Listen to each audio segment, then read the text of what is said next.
Assalamualaikum Bu Asmahan. Kok nggak kedengeran suaranya? Oh, Waalaikumsalam warahmatullahi. Sihat ke Ibu Bulan? Bulan sihat ke? Sehat, alhamdulillah.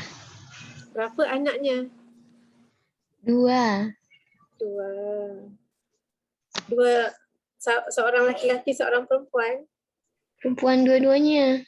Oh, perempuan dua-duanya. Alhamdulillah. Syukur. Sudah berapa tahun ya Bulan? Umur anaknya?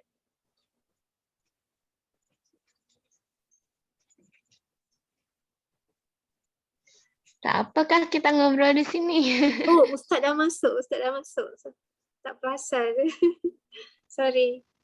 Tadi nampak macam belum masuk lagi ya Bulan. Okay. Waalaikumsalam warahmatullahi wabarakatuh. Ya, alhamdulillah kita bisa bersua lagi. Ya. Apa namanya? Alhamdulillah sih nggak ada jaringan, nggak ada masalah jaringan, cuman ada masalah pencernaan.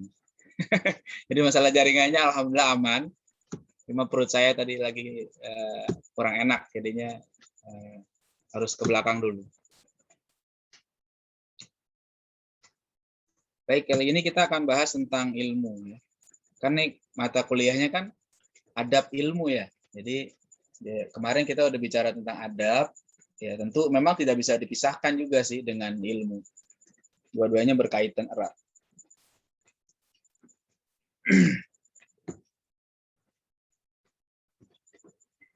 Oke, sekarang kita lihat pembahasannya. Ini kalau kita bahas tentang ilmu, ini banyak yang dibahas. Ini sebagian pembahasan ilmu lah, ya. Sebagian pembahasan yang berkaitan dengan ilmu. Ini seperti ini. Ya. Ada landasan teologisnya, ada ontologisnya, ada epistemologinya, ada aksiologi, ada klasifikasi, ada adab, ada tradisi, dan lain-lain. Ya, banyak sekali yang kita bahas nih kalau mau. Mungkin jadi satu materi sendiri nih kalau seandainya mau dibahas nih, panjang semua. Ya, dan waktunya pun butuh waktu yang lebih panjang. Ya, kayak misalnya kitab ilmunya Imam Ghazali itu dalam kitab Ihya, ya, Kitabul Ilmi dalam kitab Ihya itu panjang itu pembahasannya tuh, ya. Dibahas 1 tahun pun belum tentu selesai itu. Kalau dibahasnya runut ya. Kalau cuma dibaca-baca aja sih sebentar. Tapi kalau dibahas pelan-pelan itu setahun belum tentu selesai itu. Ya. Dan itu tiap pekan pertemuannya. Wah, itu panjang. Nah, jadi cuma karena waktu kita terbatas, jadi ya harus memilih. Ya, harus memilih bagaimana caranya. Nah, ini rumus untuk ilmu nih. Ya, rumus untuk ilmu sederhana yang saya bikin. Ya, mungkin Bapak Ibu juga bisa sepakat, bisa tidak. Kalau pengen materinya banyak dan mendalam, ya itu tidak bisa sebentar. Kalau nuntut ilmu gitu, pengen banyak materinya, udah gitu banyak mendalam lagi pembahasannya. Ya itu nggak bisa waktunya sebentar. Ya nggak bisa dalam waktu berapa? 8 sesi nggak bisa. Kalau mau banyak dan mendalam, ya. Atau mau mendalam tapi sebentar, ya nggak bisa banyak materinya, ya. Jadi kalau mau mendalam kita bahas mungkin kalau dari satu referensi, satu kitab aja misalnya, kita hanya baca 1 paragraf saja, itu panjang, ya. Kalau cuma mendalam tapi sebentar, ya nggak bisa banyak, cuma itu aja, ya. Waktunya nggak banyak nih, cuma 1 hari dibahas, ya udah paling cuma dapat satu aja, satu sub bahasan kira-kira gitu loh. Jadi nggak bisa banyak materinya karena ngejar pendalaman. Atau maunya sebentar tapi banyak materinya, ya kalau gitu tidak bisa mendalam. Ya, jadi kalau banyak waktunya terbatas, cuma berapa kali pertemuan, cuma berapa sesi, maka ya sekedarnya lah, paling nggak bagian-bagian permukaannya kita bisa pelajari. Nanti pendalamannya itu ya, ya berikutnya perlu ada pertemuan tambahan jika pengen ada pendalaman lagi. Oke, nah kita mau yang mana nih? Mau yang banyak mendalam itu mendalam sebentar, terus sebentar banyak materinya. Kayaknya kalau kayak kita sekarang nih sebentar ya, materinya ada beberapa, jadi memang nggak bisa mendalam banget. Jadi ya sekedarnya lah, tapi mudah-mudahan sedikit bekal yang kita bahas dari beberapa sesi ini, insya Allah ada manfaat dan bisa menambah semangat kita lagi untuk lebih memahami adab, ya, lebih memahami ilmu, khususnya untuk kita sebagai orang tua, sehingga kita jadi semakin tahu bagaimana kita mendidik anak-anak kita, ya, di rumah atau di sekolah, ya, seperti itu. Oke, kalau kita lihat dari landasan teologisnya lah ya, kita bicara landasan teologis dulu. Kenapa sih kita perlu belajar? Kenapa sih perlu nuntut ilmu dan sebagainya? Nah, ini kalau kita baca Al-Quran akan banyak sekali ayat yang bicara tentang Al-Quran, ya. Kenapa? Jadi kita nanti kalau kita ditanya oleh siapa, keluarga, anak, murid dan sebagainya, Kenapa kita perlu belajar? Kenapa kita perlu nuntut ilmu? Karena pertama, ilmu itu harus dipelajari untuk menjaga keyakinan kita. Ya, di sini Allah mengingatkan kita, fa'lam annahu la ilaha illallah. Ketahuilah bahwa tidak ada Tuhan kecuali Allah. Jadi untuk apa? Untuk bertauhid saja itu nggak cukup kalau hanya ikut-ikutan, tapi harus dibekali dengan ilmu. Fa'lam. Jadi ilmu itu yang akan menjaga kita apa? Menjaga keyakinan kita. Kalau kita keyakinan tidak diperkuat dengan ilmu yang benar, bisa jadi kacau. Ya, bisa jadi rusak, keyakinan kita bisa hilang. Bisa rusak. Ya, kalau ilmunya salah yang dipelajari. Ya. Kayak orang yang lagi ngaco ngomongnya gitu ya. Ya, la ilaha illallah diartikan tidak ada persatuan kecuali Allah ya. Sekarang belakangan ada orang ngaco ngomongnya. Ya, padahal la ilaha illallah itu tidak ada Tuhan kecuali Allah. Ya, itu makna itu sudah dipahami oleh anak-anak kecil. Ya. Yang baru belajar pun itu paham makna la ilaha illallah itu tidak ada Tuhan kecuali Allah. Bukan tidak ada orang yang menjaga persatuan itu itu yang selamat semua. Itu kan ngaco tuh. Ya, tafsiran yang belakangan viral itu kan tafsiran ngawur dari seorang yang keliru pemikirannya. Ya, jadi dia bilang masa masuk surga karena ucapan. Emang kalau nggak ngucapin ya gimana? Ya, jadi banyak sekarang lagi fenomenanya orang-orang ngawur ya. Cuma terlalu dikasih panggung jadi kayak begitu. Nah, kemudian kenapa lagi kita harus belajar? Karena belajar itu nuntut ilmu itu akan mengangkat derajat kita. Sebab Allah menjanjikan mengangkat derajat orang yang beriman dan orang-orang yang berilmu.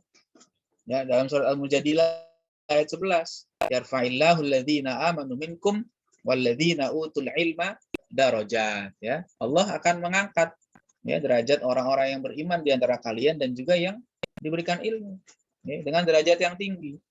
Jadi kalau kita ingin mendapatkan kedudukan tinggi di sisi Allah Subhanahu wa taala, ya, maka kita harus punya ilmu, bukan hanya beriman. Ya, beriman itu sudah bagus, baik. Tapi iman saja itu belum cukup. Jadi kalau ingin mengangkat derajat kita di sisi Allah harus ada ilmu. Tentu ilmu di sini bukan ilmu sembarangan. Ilmu yang membuat kita semakin takut kepada Allah Subhanahu wa taala. Ilmu yang manfaat. Ya, ilmu apa saja, bukan hanya ilmu agama, ilmu apa saja. Ya. Oke, kemudian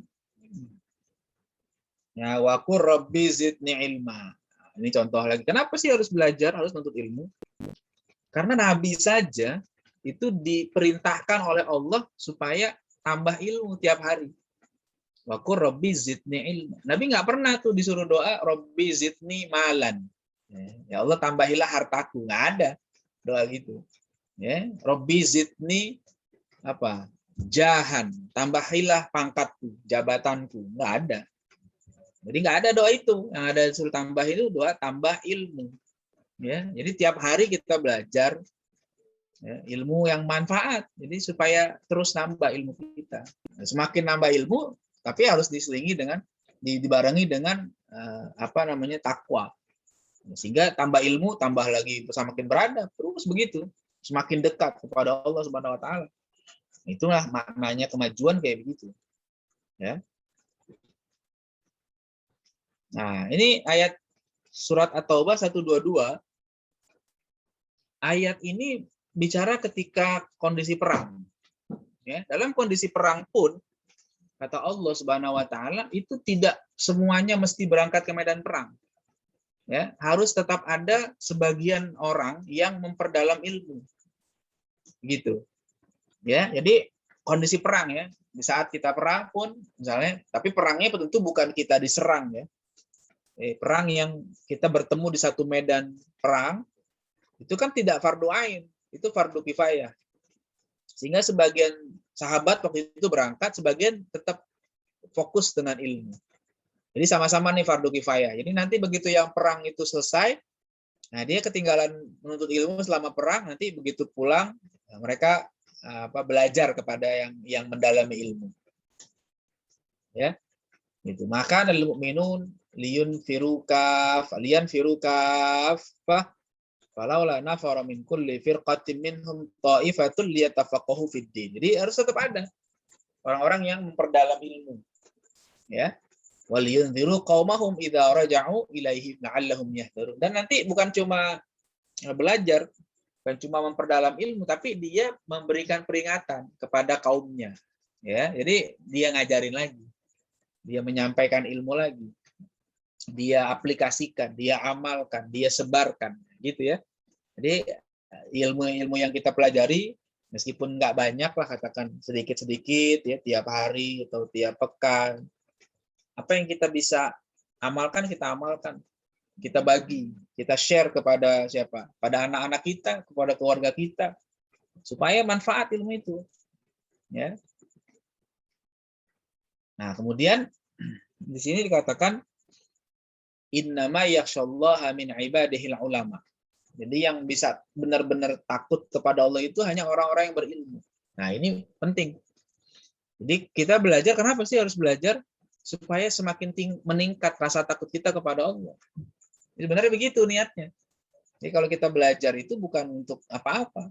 Semakin takut. Semakin kita takut kepada Allah itu yang membuat kita semakin mendekat kepada Allah. Itu bedanya takut kepada Allah dengan takut kepada makhluk lain. Kalau kita takut sama harimau misalnya, kita bukan mendekat kan, makin menjauh kan. Ya, coba deh, ada nggak yang berani deketin harimau? Ya, kali gitu iseng-iseng ya ke Ragunan, ya masuk kandang harimau gitu, ya habis lah kita. Ya, kita takut kepada makhluk, ya, kepada harimau atau ular, kita pasti menghindari karena nggak mau celaka. Tapi ketika kita ada rasa takut kepada Allah, malah bukan menjauh, tapi malah mendekat. Ya, so kalau kita menjauh, kita malah celaka. Sebaliknya tuh. Ya, kalau kita takutnya kepada Allah, malah terdorong untuk semakin dekat kepada Allah. Semakin dekat, semakin dapat rahmat, semakin dapat perlindungan, ya, semakin dapat apalagi banyak lah. Kalau dekat dengan Allah itu beruntung. Nah, semakin jauh, justru semakin menjadi bahaya buat kita. Ya. Nah, itu dari Quran. Karena kalau dari hadisnya, nah kenapa kita perlu belajar? Sebab kata Nabi, menuntut ilmu itu wajib untuk tiap muslim, baik laki-laki maupun perempuan. Ya, jadi begitu. Begitu ya. Jadi di sini meskipun hadisnya disebutkan hanya laki-laki saja, thalabul ilmi fardhatun ala kulli muslimin, muslimahnya wajib nggak? Wajib juga. Ya, jadi jangan nanti bilang itu kan yang wajib muslim, muslimah nggak wajib. Ya nggak ada dibilang wa ala kulli muslimin wa muslimatin, nggak, tetap wajib. Ya, jadi disebutnya cuma sebagian saja, tapi maksudnya seluruh. Ya, seluruh umat Islam, baik laki maupun perempuan, wajib menuntut ilmu. Ilmu yang mana yang wajib? Nah, nanti ada pembahasan yang namanya klasifikasi ilmu. Ada ilmu yang fardu ain, ada yang fardu kifayah. Kan gitu kan? Apa semua ilmu kita wajib pelajari? Ya enggak, karena ilmu itu banyak. Sedangkan waktu kita terbatas. Ya, al-waqtu qasir wal ilmu katsir. Ya, waktu kita pendek nih. Umur kita kalau mengikuti Nabi kan kisarannya 60 sampai 70 saja kan. Kisaran umur kita tuh. Enggak semuanya sampai lagi bahkan ya. Jarang yang lebih dari 70. Ya, jarang kan? Yang kurang mungkin lebih banyak sekarang ini. Ya. Yang kurang dari 70 banyak. Yang kena penyakit macam-macam. Ya, yang masih muda udah kena penyakit diabetes, yang kena stroke, yang kena kolesterol, yang kena jantung, yang kena macam-macam. Ya, tuh di rumah sakit banyak tuh. Ya, Bu dokter Valeria tahu di rumah sakit banyak tuh yang meninggal. Ada yang meninggalnya bukan karena sakit. Ya, lagi jalan-jalan meninggal. Lagi pengen jalan kecelakaan di tol, ya, meninggal. Ya kan, kita nggak tahu ajal kita. Ya. Masih muda, masih lama. Enggak, belum tahu, masih muda tiba-tiba ajalnya sampai. Makanya ilmu itu tidak wajib semuanya dipelajari. Nah, ketika kita nanti memahami mana ilmu yang fardu ain, yang fardu kifayah, itu nanti kita punya skala prioritas dalam belajar. Ya, jadi jangan sampai nanti kita terlalu sibuk dengan ilmu-ilmu yang sifatnya fardu kifayah, sementara yang fardu ainnya tidak kita pahami. Nah, akhirnya kita bagus secara hubungannya dengan masyarakat, tapi tidak baik hubungannya dengan Allah. Itu jadi masalah tuh. Ya, kehidupan dunianya bagus karena menguasai banyak ilmu yang ada, tapi secara akhiratnya nanti rugi. Kenapa? Karena dia tidak punya ilmu yang fardu ainnya, yang wajib dimiliki oleh setiap muslim. Ya. Kemudian ada hadis Nabi bilang, man kharaja fi talabil ilmi fahuwa fi sabilillah hatta yarji'a. Barang siapa yang keluar dari rumahnya untuk menuntut ilmu, maka dia itu fi sabilillah sampai dia pulang lagi. Nah, jadi kalau nuntut ilmu dari rumah keluar, ya. Kalau sekarang nggak keluar rumah malahan nuntut ilmunya enak, ya. Di laptop, di gadget, pakai Zoom, enak. Zaman dulu kita lihat ulama kita jalan kemana-mana tuh, ya. Keliling dunia, sana kemari, ke sana kemari. Ya, Imam Bukhari itu bukan orang Arab, Imam Bukhari itu orang Uzbekistan. Ya, bisa sampai ke Baghdad. Ya, bisa sampai ke Timur Tengah, luar biasa kan perjalanannya itu. Dan dulu belum ada pesawat. Ya, belum ada. Kalau sekarang kita ke Timur Tengah 8 jam juga sampai. Ya, zaman dulu berbulan-bulan itu ditempuh perjalanan. Ya, jadi sampai dia pulang lagi. Makanya kalau orang yang meninggal dalam menuntut ilmu itu dia dapat pahala sabilillah, ya, dapat pahala syahid, ya, pahalanya ya. Cuma diperlakukannya seperti biasa, ya, seperti orang meninggal biasa, ya, dimandikan, dikafankan, disolatkan. Tapi pahala syahidnya ada. Kenapa? Karena dia lagi berjuang. Jadi kalau kita berjuang angkat senjata kan mungkin nggak musim lah hari ini gitu ya. Kalau ada juga mungkin jangan-jangan kita kabur. Ya, takut juga suruh perang. Aduh, ngedengar petasan aja ngejerit, apalagi ngedengar bom. Ya, jadi udahlah sekarang perjuangan kita apa? Ya perjuangan kita perjuangan ilmu. Ya, nuntut ilmu deh, ini perjuangan kita. Nah, terus ini juga kenapa nih kita perlu belajar? Kenapa perlu nuntut ilmu? Ini hadisnya panjang. Kata Nabi, siapa yang menuntut ilmu? Man salaka thariqan, siapa yang menempuh satu jalan untuk menuntut ilmu, maka nanti Allah mudahkan baginya jalan menuju surga. Gitu ya. Kan kita pengen ke surga nih. Jangan pengen susah kan, pengennya gampang. Coba kalau kita ada ilmunya kan tahu. Ya, apa saja kalau ada ilmunya jadi mudah. Ya, yang tadinya susah ketika kita tahu ilmunya jadi mudah. Itu yang pertama. Yang kedua, malaikat itu merendahkan sayapnya, meletakkan sayapnya. Karena ridho dengan para penuntut ilmu. Ya, jadi malaikat itu sampai, kalau bahasa kita, sangat menghormati orang-orang yang menuntut ilmu. Saya suka buat perbandingan sederhananya gini. Kalau kita lihat di dunia entertainment, ya, ada orang-orang yang sangat bangga ketika dia jalan di karpet merah. Ya, kalau kita lihat di dunia selebritis gitu ya, di dunia artis-artis dan sebagainya, kan mereka bangga tuh ketika jalan di karpet merah. Tapi kita ini jalannya itu udah bukan di karpet merah lagi, tapi di atas sayap malaikat. Masa kita malas-malesan? Masa kita ogah-ogahan? Harusnya kita lebih semangat lagi. Gitu ya. Terus apa lagi?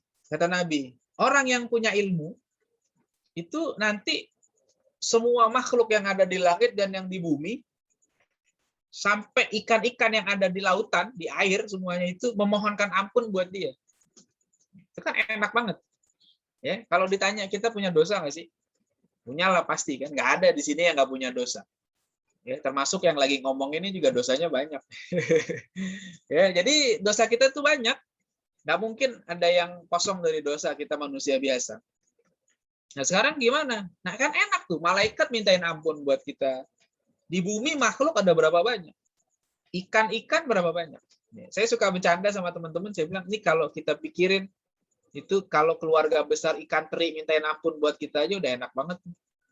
Ikan teri jumlahnya berapa? Coba banyak kan? Ya, kita beli sekilo ikan teri aja dapat banyak. Ya, dia mintain ampun buat kita. Ya, belum lagi nanti keluarga besar udang rebon. Ya, itu banyak tuh. Ya, mintain ampun buat kita yang belajar, yang ngajar, ya, gitu. Mudah-mudahan. Kenapa kok ada apa hubungannya? Kok mereka pada minta ampun buat kita? Kata para ulama, kenapa mereka memohonkan ampun buat kita juga? Karena kalau kita belajar yang benar, kemudian kita mengajarkan ilmu yang benar, maka orang-orang yang diajarkan oleh kita jadi orang baik. Nah, ketika mereka jadi orang baik, mereka akan menjaga ekosistem. Ya, mereka akan menjaga alam. Mereka akan jadi orang-orang yang beradab terhadap lingkungan. Nah, kan akhirnya yang mendapatkan manfaatnya makhluk-makhluk itu juga. Ya kan? Binatang-binatang di laut, ekosistemnya dijaga. Ya, di mana saja. Tidak dirusak, tidak dimusnahkan, tidak dihancurkan. Jadi sebagai ungkapan terima kasih mereka kepada kita, mereka juga mohon kepada Allah supaya kita diampuni dosa-dosanya. Nah, seperti itu. Ya, keuntungannya kan enak. Ya, kalau kita istighfar paling sehari cuma berapa kali? Habis sholat ya 3 kali sehari. Ya, tambah kali 5 ya, kali 5 15 kali baru. Ya, padahal kalau Nabi aja istighfarnya 70 kali. Kita masih kurang. Tapi kalau seandainya kita berusaha mengamalkan ini, maka makhluk-makhluk yang lain yang sibuk memohonkan ampun, gitu ya. Kemudian apalagi keutamaannya? Orang yang berilmu daripada yang ibadah saja, keutamaannya itu seperti bulan purnama dibandingkan bintang-bintang. Ya, jadi bintang ada cahayanya, tapi begitu purnama cahaya bintang ketutup. Cahaya bintang tidak kelihatan. Ya. Kemudian orang yang berilmu itu adalah orang-orang yang mewarisi para nabi. Ya, dan nabi itu nggak mewarisi dinar maupun dirham, tapi mewarisi ilmu. Makanya kalau orang yang mengambil ilmu sebagai warisan nabi, dia berarti mengambil bagian yang banyak, beruntung. Kenapa? Karena kita perlu belajar. Ya, ilmu-ilmu yang manfaat. Nah, kemudian kita lihat, nah ini kenapa suruh belajar, suruh mengajar dan sebagainya. Ini ada hadis yang mengingatkan tingkatan orang. Apa? Pertama, ugdu aliman, hendaknya jadi orang yang alim, yang berilmu. Ya, di pagi hari kita mulai aktivitas kita sebagai apa nih? Kalau kita sebagai alim, orang yang berilmu ya ngajar. Atau muta'aliman. Kalau nggak bisa jadi orang yang berilmu, belum bisa, masih belajar. Oke, muta'alim, jadilah muta'alim, jadilah pembelajar. Kalau muta'alim juga masih berat, ya, jadi mustami. Ya, jadi pendengar saja. Ya, kalau mustami masih belum bisa juga, ya sudah, jadi apa? Muhibban. Jadi pencinta ilmu. Ya, mendukung aktivitas ilmu. Ya, dia ngajar nggak bisa, jadi muta'alim, ya, pelajar yang serius nggak bisa, mustami juga nggak bisa karena sibuk. Oke, sekarang apa? Saya cinta dengan ilmu, misalnya. Saya support. Siapa yang butuh beasiswa, saya kasih beasiswa. Itu bagian dari muhib. Ya, siapa yang butuh beli buku sini, saya beliin bukunya. Butuhnya berapa? Bagus itu. Itu masih kategori muhibban. Ya, ada yang pengajian, santri berapa nih? Makannya berapa? Saya tanggung makannya. Wah, itu masuk muhibban. Ya, meskipun dia tidak alim, tidak muta'alim, tidak mustami, tapi dia masih cinta. Sehingga dengan kecintaannya itu dia akan support aktivitas keilmuan. Tapi wala takunil khamisah, ya, wala takunil khamisah, jangan jadi kelompok yang kelima. Apa yang kelima itu? Ia bukan orang alim, bukan muta'alim, bukan mustami, bukan muhib juga. Ya. Jadi apa? Ya celaka akhirnya. Udahlah nggak pinter, belajar nggak mau, dengar ogah, bawaannya benci aja sama aktivitas keilmuan. Ini mau jadi apa lagi? Ya, celaka. Ya, celakanya banyak. Ya, bukan cuma satu celakanya. Ya. Celaka selosin. Ya, celaka 12. Jadi makanya bahaya. Kalau seandainya orang itu tidak ada kecintaannya terhadap ilmu. Nah, ini landasan teologisnya boleh dibilang dari Quran maupun hadis. Nah, kemudian dari athar ulama, ya, sekarang bagaimana ulama memandang ilmu. Ini kata-kata Sayyidina Ali, saya belum sempat terjemahin. Mohon maaf, saya belum sempat terjemahin. Jadi saya cuma ngutipin tulisannya saja. Jadi kalau pengen tahu terjemahannya, dia nantilah. Atau belajar bahasa Arab. Itu solusinya. Ya, kalau pengen tahu terjemahannya. Nah, nanti supaya pada bisa semua belajar bahasa Arab. Mau nggak belajar bahasa Arab? Nanti kalau mau belajar, gitu ya, supaya bisa. Nah, apa kata Imam Sayyidina Ali? Ini mal fakhru illa li ahli ilmi innahu 'alal huda liman istahda adillah. Jadi kata Sayyidina Ali intinya begini. Kalau ada orang lain suka membanggakan diri, ya, pede, bahagia dengan apa yang dia punya, maka sebenarnya orang yang punya ilmu itu lebih pantas berbahagia, lebih pantas dia bangga. Bangga dalam arti bukan membangga-banggakan, maksudnya dia punya rasa apa? Pride gitu. Alhamdulillah, saya senang menuntut ilmu, harusnya begitu. Ada orang yang bahagia ketika dia dapat ini, dapat itu, tapi ada orang yang harusnya lebih bahagia dari itu. Siapa? Para penuntut ilmu itu. Ya, begitu. Kemudian nah, setiap orang itu yang dinilainya adalah kebaikannya. Nah, kalau orang-orang yang tidak berilmu, ya, yang tidak paham, kadang-kadang dia malah tidak senang, ya, akhirnya malah menjadi salah paham terhadap orang-orang yang berilmu. Kemudian kata beliau, maka berbahagialah dengan ilmu. Kamu akan hidup selamanya. Orang-orang boleh mati, tapi orang-orang yang berilmu akan selalu hidup. Ya, jadi orang yang berilmu itu sebenarnya dia sedang menyiapkan hidup yang abadi. Ya, dalam tanda kutip ya. Artinya apa? Dia kalau udah meninggal pun dia masih tetap diingat oleh orang. Ya kan? Kita ini kan nggak pernah ketemu siapa? Nggak pernah ketemu Imam Bukhari kan? Nggak pernah. Tapi sampai hari ini nama dia disebut-sebut terus sama orang. Ya. Kita nggak pernah ketemu dengan Imam Ghazali. Kita tidak bertemu dengan Imam Syafi'i, Imam Hanafi, dan para ulama lain. Kita tidak pernah kenal Ibnu Sina. Kita tidak pernah ketemu dengan Ibnu Haytham. Ya. Al-Farabi dan sebagainya. Kita nggak tahu, nggak pernah. Tapi kenapa mereka masih disebut? Karena ada ilmu yang mereka tinggalkan buat kita. Jadi terus hidup. Ya, nah itu makanya kalau para ulama begitu, ya, mengejar ilmu. Bahkan sampai ada yang sampai tidak menikah karena menuntut ilmu. Saking enaknya. Ya, ada satu kitab ditulis oleh Syekh Abdul Fattah Abu Ghuddah, judulnya Al-Ulama Ul-Uzzab alladzina atharul ilma 'ala az-zawaj, yaitu ulama-ulama yang menjomblo, yang membujang, ya, yang lebih memilih ilmu dibandingkan nikah. Bukan mereka benci nikah, enggak, cuma mungkin udah terlalu enak akhirnya lupa. Ya, lupa dengan nikah sehingga akhirnya udah. Oke. Nah, kemudian ini kata-kata ulama yang lain. Jadi poinnya gini. Kata para ulama ini, manusia itu kalau 3 hari tidak makan, tidak minum, ya, dia akan bisa sakit dan bahkan mati. Ya, coba aja kita nggak makan dalam 3 hari, nggak makan sama sekali, nggak ada makan, nggak minum, lama-lama mati, sakit mati. Begitu juga katanya hati kita. Hati kita itu harus dikasih makan juga. Kalau 3 hari hati kita tidak diberi makan, hati kita akan mati. Ya, cuma masalahnya adalah makanan hati kita itu bukan kayak makanan fisik. Ya, kalau makanan fisik kita makan nasi, lauk pauk, sayur, itu makanan fisik kita. Ya, tapi kalau hati kita ya bukan itu. Ya, jiwa kita nggak butuh nasi uduk. Ya, jiwa kita nggak butuh nasi lemak. Ya, kalau di Malaysia ada nasi lemak.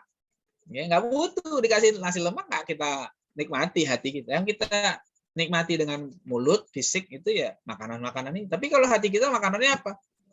Ilmu, hikmah, nasihat, mauidhah hasanah, dan itu semua jadi apa? Tombo hati. Nah, gitu ya. Itu menu jiwa itu. Kalau nggak pernah diisi gitu, udah keras hati kita, sakit, nanti jadi lama-lama mati. Oke ya, ini landasan teologisnya nih. Jadi kalau kita lihat, saya coba mengikuti polanya Imam Ghazali dalam Ihya. Ya, Ihya itu kalau nulis Imam Ghazali dari ayat Quran dulu, dari hadis, kemudian dari athar para ulama. Nah, kita lihat bagaimana generasi awal menuntut ilmu. Ada banyak sebenarnya, saya tempuh sebagian saja. Ya, Jabir bin Abdullah menempuh perjalanan sebulan penuh dari kota Madinah ke kota Arish, Mesir, hanya untuk cari 1 hadis. Ya, jadi ini bukan main-main, ini serius, nyari 1 hadis. Imam Ahmad bin Hambal pernah menempuh perjalanan ribuan kilometer untuk nyari 1 hadis. Ya. Imam Bukhari menulis kitab Sahihnya selama 16 tahun. Serius banget tuh. Dan selalu sholat 2 rakaat setiap kali apa? Setiap kali menulis 1 hadis. Itu kan bukan pekerjaan mudah. Makanya wajar kalau seandainya Sahih Bukhari itu menjadi kitab paling sahih setelah Quran. Kenapa? Karena yang mereka lakukan itu luar biasa. Jadi mereka itu benar-benar menjadi pelayan ilmu. Menjadi khadimul ilmi. Itu pentingnya tuh. Ya, jadi kita kalau melihat sejarah para ulama kita, generasi awal Islam menuntut ilmu itu, kita akan sangat malu kalau kita malas-malesan.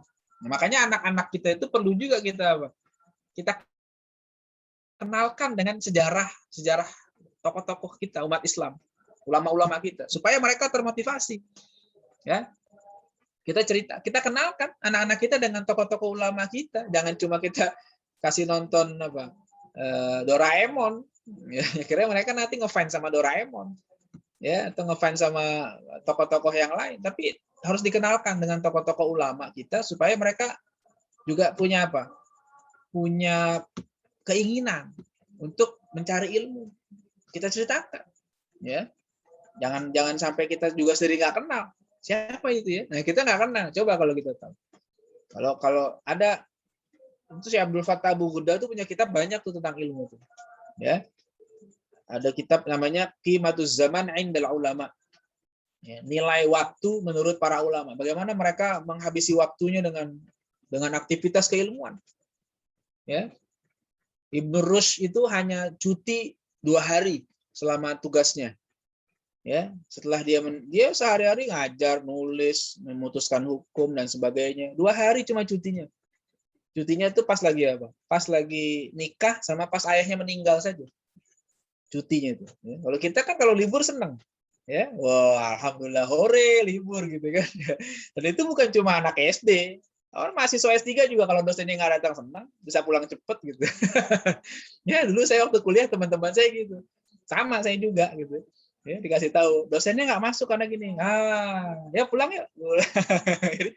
Gitu. Kalau dulu ulama-ulama kita tuh, wow, cuti 2 hari. Ibnu Rushd itu benar-benar ya, komitmennya kepada ilmu tinggi, ya. Jadi luar biasa. Dan ada di antara mereka yang sampai mengatakan gini, waktu yang paling saya sesali terbuang itu adalah waktu makan. Gitu. Tapi gitu. Kenapa? Karena kalau pas makan itu saya berhenti dari aktivitas keilmuan saya. Coba kalau lagi nulis, makan, berhenti kan? Lagi baca, nulis, berhenti. Nah, sementara kita hari ini nongkrong di kafe berjam-jam. Ya kan? Nggak makan, nggak minum, nggak baca, nggak nulis, nggak ngobrol, ngalor ngidul, makan aja. Nggak ada asupan ilmu. Ya, jadi beda banget. Ya. Baina sama was sumur. Ya, antara langit dan sumur bedanya. Ya, bukan baina sama wal ard. Ya, kalau bumi masih enak, sumur lebih dalam lagi. Jadi jauh betul. Ya. Begitu para ulama kita. Makanya kalau kita baca biografi, dan itu penting itu. Kalau menurut Imam Ghazali itu salah satu metode pendidikan anak itu adalah mengenalkan sejarah-sejarah orang besar, sehingga anak-anak itu sejak kecil mereka sudah tertanam pemikiran-pemikiran besar dari orang-orang yang hebat itu. Ya, kenalkan dengan sejarah Nabi, kenalkan dengan sejarah sahabat, kenalkan dengan sejarah tokoh-tokoh Islam, sehingga mereka punya rasa bangga sebagai orang Muslim. Oh, gitu kan? Jadi jangan sampai anak-anak kita putus dari sejarah. Ya, itu yang membuat kehilangan rasa bangga itu kan karena kita diputuskan dari sejarah. Ya. Jadi harusnya diingatkan betul, sejarah itu jangan sampai hilang, jangan sampai dilupakan. Nah, ini langkah generasi awal Islam. Nah, ini ada seorang orientalis dari Jerman, ya, Franz Rosenthal, itu nulis buku. Ini, ya. Dalam bukunya ini di awal sekali dia punya statement yang sangat menarik. Islam is ilm. Nah, itu kata Franz Rosenthal tuh. Ya, ilm is one of those concepts that have dominated Islam and given Muslim civilization its distinctive shape and complexion. In fact, there is no other concept that has been operative as a determinant of Muslim civilization in all its aspects to the same extent as ilm. Ini pengakuan dari orientalis. Ya, di mana dia mengakui bahwa kalau bicara Islam, bicara ilmu ya Islam. Ya, kenapa dia bisa punya kesimpulan kayak begini? Ya karena melihat budaya ilmu yang ada dalam Islam. Jadi kalau orang-orang yang non-Muslim saja mengakui budaya ilmu Islam, kenapa kita jadi enggak? Ya enggak paham. Kenapa kita tidak punya rasa pride terhadap budaya kita dan mencoba meniru mereka? Kan mestinya kita juga menghidupkan lagi itu budaya ilmu yang seperti generasi awal. Jadi Rosenthal ini menulis kayak begini bukan asal-asalan bicara. Tapi dia sudah mengkaji sejarah keilmuan dalam Islam sehingga pokoknya kalau bicara ilmu ya bicara Islam. Karena nggak ada konsep yang lebih tinggi nilainya, yang lebih yang mempengaruhi peradaban Muslim dibandingkan dengan konsep ilmu. Ya. Jadi Nabi Muhammad itu diutus oleh Allah mengeluarkan manusia dari jahiliyah menuju ilmiah. Dari masyarakat jahiliyah itu masyarakat yang bodoh, ya, menuju masyarakat yang berilmu. Itu kan tinggi tuh. Jadi makanya Islam itu agama ilmu. Jadi semuanya itu ada ilmunya. Ya, jadi tidak sembarangan. Jadi ketika kita kalau kita sekarang pengen bicara peradaban, ya kalau nggak ada ilmu mau pakai apa? Karena kan orang salah paham ketika bicara peradaban, dipikir yang namanya peradaban itu bangunan-bangunan yang tinggi, ya, teknologi yang canggih, ya itu bagian. Tapi yang penting juga ilmu. Ya, bagaimana penghargaan kita terhadap ilmu? Ya, kalau kita masih lebih menghargai artis daripada ilmuwan, berarti ada problem dengan peradaban kita. Ya, artis disambut, ya, meriah sekali, ya, dipuja-puji, diundang, ya, oleh para pejabat. Ya, ketika ada yang wafat diucapkan bela sungkawa, ya, tapi giliran ulama meninggal nggak ada yang ngucapin, ya, biasa-biasa aja, nggak merasa kehilangan. Ya, orang-orang yang pintar membawa prestasi di luar negeri misalnya tidak disambut dengan meriah, ya, tidak diberikan hak yang baik, ya, itu berarti ada problem tuh dengan budaya ilmunya. Maka jangan sampai budaya ilmu itu hilang. Kita lihat bagaimana dulu masa awal Islam, sangat dihargai betul ilmu itu. Ya. Dihargai. Dulu kalau nulis, kalau dalam salah satu contohnya ya, nulis buku, ulama kita itu dihargainya bukan royalti 10%. Ya, kalau sekarang nulis buku, capean yang nulis. Ya, kalau hitung-hitungan materi sih berhenti deh jadi penulis deh. Ya, nggak bakal hidup dari nulis tuh. Ya, kalau hitung-hitungan royalti, makanya kalau nulis pengen nyari duit, dengan berhenti, jangan jadi. Kalau mau jadi kaya itu jangan mikir dari situ deh. Belum lagi nanti dibajak bukunya. Ya, baru terbit udah ada yang minta PDF-nya. Ya, hari ini begitu. Ya, nggak nanyain mau borong Ustadz buat wakaf itu, nanya ada PDF-nya. Ya Allah, kita belum dapat apa-apa udah minta PDF. Ya, jadi mazhab PDF-isme gitu ya sekarang tuh, ya, jadi orang-orang yang harus kita udah capek nulis, ya, bantulah gitu kan. Ini kan enggak. Dulu kalau ulama nulis itu, apa yang dilakukan oleh khalifah pada masa itu sebagai penghargaan? Ditimbang, ya, bukunya itu ditimbang, ya, ditimbang, nanti dibayar seberat itu dengan emas, ya, jadi begitu. Makanya, tapi para ulama dulu motivasinya bukan itu sebenarnya. Mereka nulis aja. Jadi kalau ada ulama yang nulis sampai puluhan jilid, kemudian khalifah melihat, wah ini karya betul. Udah tuh, dihargai, ditimbang.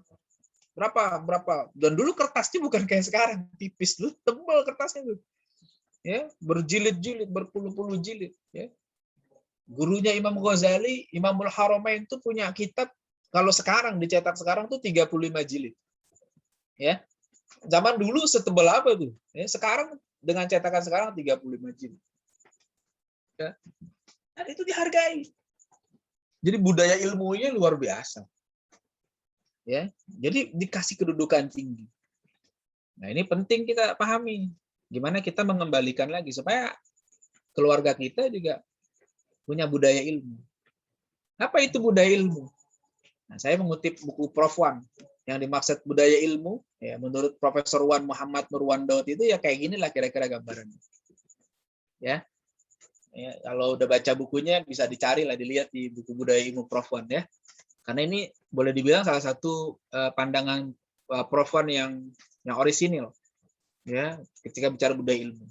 Jadi budaya ilmu itu antara lain bermaksud kewujudan satu keadaan yang setiap lapisan masyarakat melibatkan diri, baik secara langsung maupun tidak langsung dalam kegiatan keilmuan bagi setiap kesempatan. Jadi itu tuh budaya ilmu. Jadi orang tuh senang kalau ada di satu kegiatan keilmuan. Sekarang gimana yang terjadi? Kalau kegiatan keilmuan ramai apa enggak? Mana lebih ramai? Kegiatan keilmuan atau nonton konser atau nonton bola? Nah, ya kan? PR nih buat kita nih. Coba kalau nonton bola, itu. Atau nonton konser, ya bayar, antri beli tiketnya, Ya, majelis ilmu gratis, masih nggak mau juga datang. Jadi budaya ilmunya belum terbangun ini. Ya, itu harus jadi diusahakan gimana supaya budaya ilmu itu terbangun. Ya, kalau kita baca sejarah para ulama dulu, kalau yang hadir majelis itu banyak sekali. Ya, yang hadir ke majelisnya Imam Ahmad itu sampai 5.000 orang. Ya, luar biasa penuhnya itu. Ya, jadi ketika ulama udah datang tuh mereka berbondong-bondong hadir ke situ. Oh, budaya ilmunya tinggi sekali. Ya. Al Hasan Al Basri itu kalau datang ke Baghdad, ke Basrah, itu jalanan sepi kayak hari libur nasional. Orang pada nanya datang, ini pada kemana kok sepi banget kayak kota mati? Ada Imam Hasan Al Basri katanya di masjid, orang pada ke sana semua. Coba kita di sini. Ustadz mau ceramah aja dialangin. Ya, nggak boleh katanya. Oh, ini begini loh, begitulah. Itu kan kacau. Ya, jadi itu budaya ilmu itu harus kita coba hidupkan kembali. Mulai dari rumah kita lah. Kita belajar, kita ajak anak-anak kita supaya mereka terbangun rasa kepentingannya terhadap ilmu.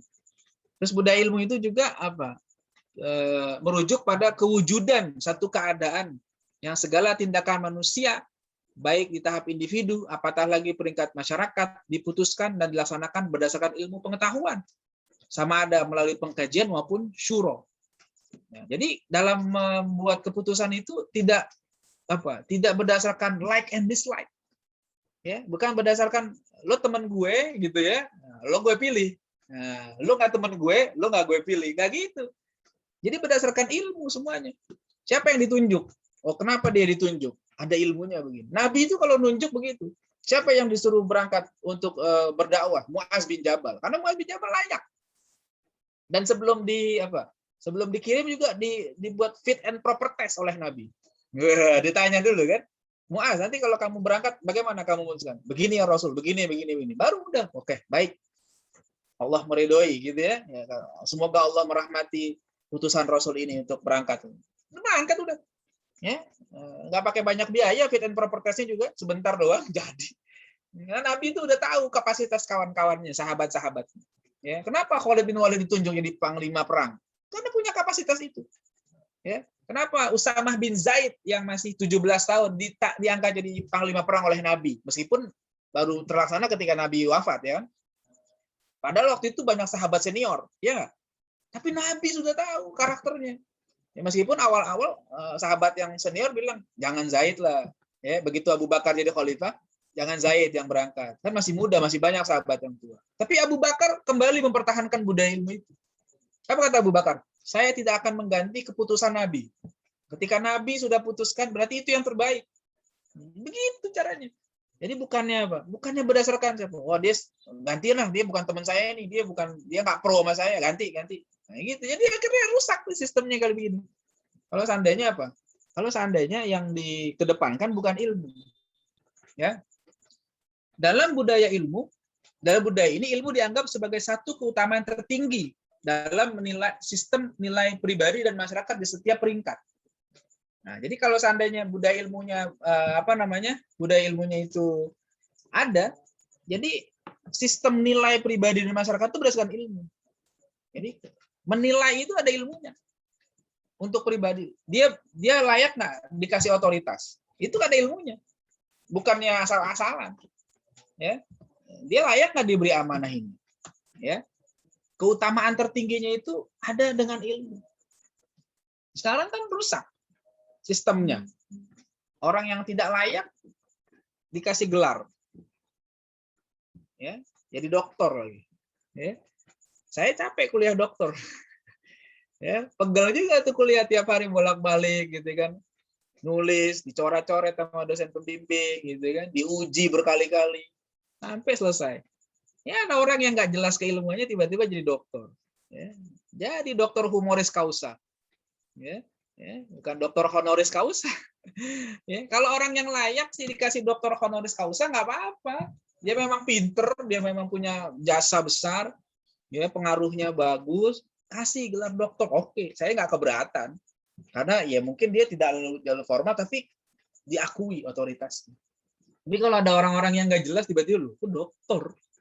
Wih, itu ada yang menjerit-jerit ini di hati. Ya, seakan tidak rela kenapa orang kayak gitu jadi dokter gitu ya. Rasa-rasanya kok keberatan betul. Ya, kenapa? Karena nggak ada nilai yang diukur dengan ilmu. Kalau diukur dengan ilmu nggak begitu. Ya, masyarakat juga begitu. Ya. Budaya ilmu itu baik dalam pribadi maupun masyarakat mempunyai ciri yang tidak mengiktiraf sifat jahil, bebal, dan anti ilmu. Ya, jadi iktiraf itu mengakui. Jadi kalau yang namanya kebodohan, kejahilan itu nggak diakui, nggak diiktiraf, nggak diberikan pengakuan oleh apa? Oleh orang-orang yang hidup di tengah apa? Budaya ilmu. Ya. Coba sekarang banyak orang percaya sama hoax. Itu karena budaya ilmunya rendah. Ya, setiap kali dapat apa? Setiap kali dapat broadcast langsung share. Kenapa? Karena dia nggak tahu kalau itu hoax. Ya, dia nggak paham. Ya, disebarkan segala macam. Kalau orang yang paham nggak begitu. Ya. Ada orang-orang yang menyebarkan macam-macam. Ya, waktu zaman pandemi ada dokter yang bilang begini begitu. Ya. Bu Valeria tahu tuh. Ya. Dokter-dokter yang tiba-tiba muncul, wih, ini begini begitu, dan ada yang percaya pula, ya. Sementara dokter yang lain yang pada benar diabaikan semua. Ini kan kalau dalam tradisi ilmu Islam ini kan pendapat yang nyeleneh sendiri. Ya, di saat semua orang sepakat dengan kebaikan, ada satu nyeleneh dan dipercaya lagi nyeleneh itu kan artinya meninggalkan ijma malah mengambil yang nyeleneh, itu kan kacau. Ya, diiktiraf, ya, kejahilan itu, ya, bebal, anti ilmu, ya, anti otoritas dan seterusnya. Ya. Nah, terus diri dan masyarakat berbudaya ilmu akan menolak dan membenci pandangan, pernyataan, serta amalan yang tidak berasaskan ilmu dan kebenaran tanpa mengambil kira kedudukan atau warna kulit pelakunya. Ini masyarakat budaya ilmu gini. Jadi kalau dia tidak sesuai dengan ilmu, mau apa saja pandangannya, yang nggak diterima, ditolak. Ya. Jadi ada orang-orang yang ngomong salah, keliru, itu nggak diterima. Jadi jangan apa? Jangan kita melihat kebenaran dari orangnya. Ya, kalau kata Sayyidina Ali begitu. Apa? Jangan kamu melihat kebenaran dari orang. Ya. Tapi la ta'rifil haq birrijal. Jangan kamu menilai kebenaran itu dari orangnya, dari tokohnya. Tapi apa? Tapi kenalilah kebenaran, maka kamu akan tahu siapa orang yang benar. Gitu ya. Ya begitu.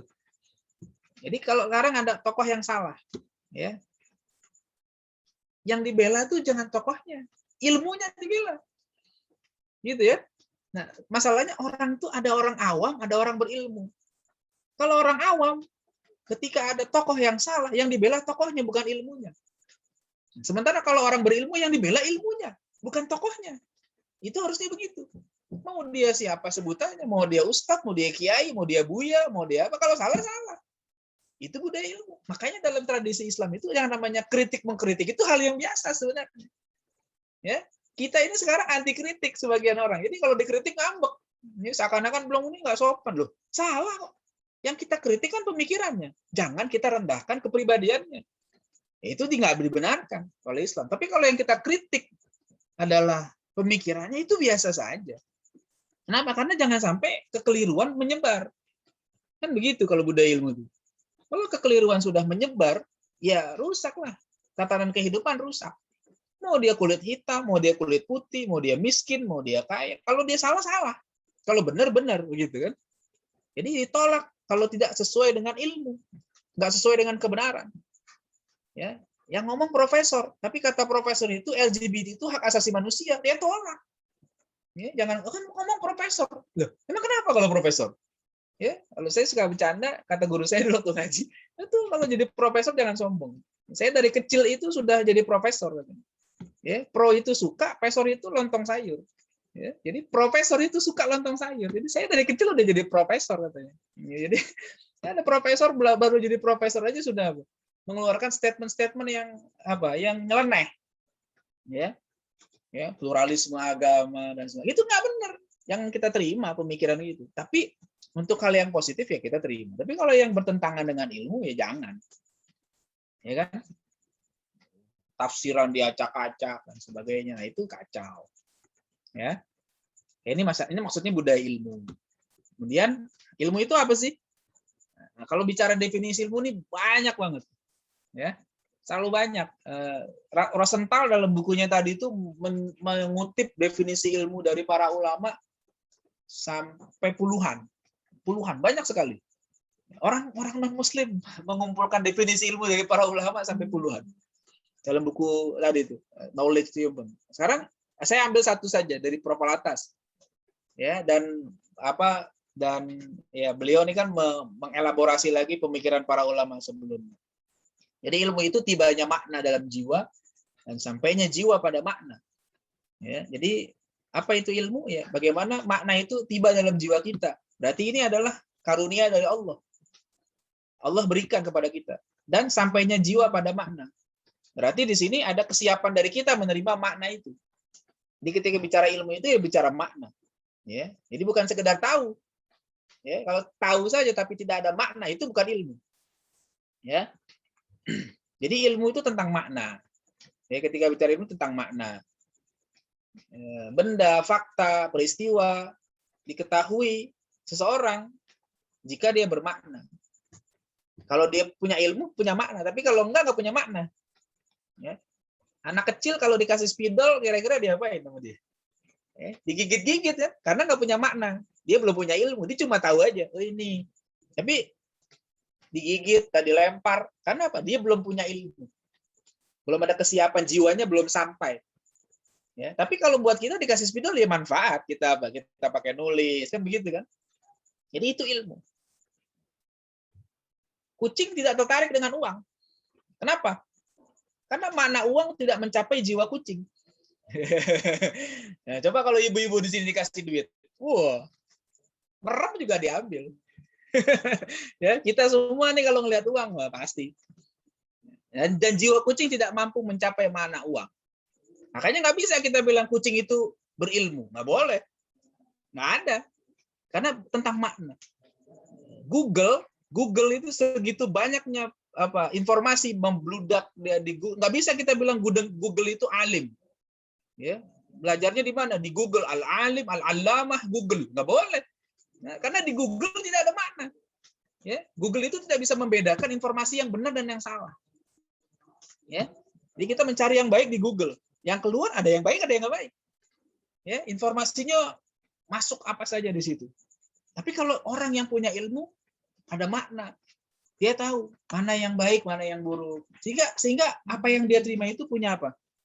Punya manfaat, punya makna. Nah, jadi ilmu itu nanti begitu. Ya, ada jiwa yang harus disiapkan, jiwa yang harus dibersihkan.